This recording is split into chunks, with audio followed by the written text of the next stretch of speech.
Good day everyone, I am Joy and today I will be presenting my investigative report on President Rodrigo Duterte Agrarian Reform Agenda. This report will be explore the key goals, program, achievement, and challenges of the administration efforts to address land distribution and rural development in the Philippines. Let us now take a closer look at the importance of agrarian reform and how the President Duterte has impacted Filipino farmers. So before we start, ano nga ba ang agrarian reform or what are the agrarian reform? Agrarian reform is a government to redistribute agricultural land to landless farmers to improve social justice and productive in rural areas. President Rodrigo Duterte Agrarian Reform Agenda 2016 to 2021. First is focus of agenda, continue of comprehensive agrarian reform program. Duterte continued the land distribution efforts initiative by previous administration. And of course, free land distribution. Duterte emphasized distributing land for free to landless farmers. So yung naging target is distribution more than 600,000 hectares of land under his term. So second is key program and action.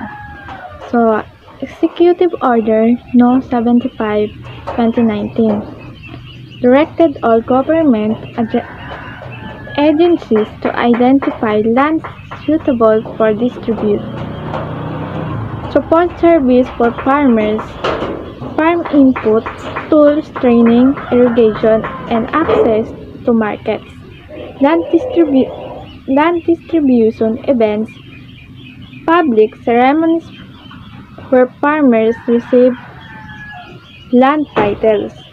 So, nagkaroon sila ng ceremony about sa mga nakatanggap ng land titles. So, prioritize farmers, reveals and indigenous peoples part of the peace building effort. And yung pangatlo is achievement. By the end of Duterte's term, more than 20,000 hectares of land were distributed. Many farmers received certificate of land ownership award. So improve access to credit and support service through Department of Agrarian Reform.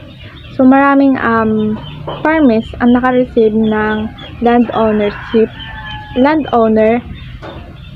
award. So nagkakaroon ng access to credit na may support yung service ng Department of Agrarian Reform. So lastly is challenges and criticism. Not all distribute land was productive or usable.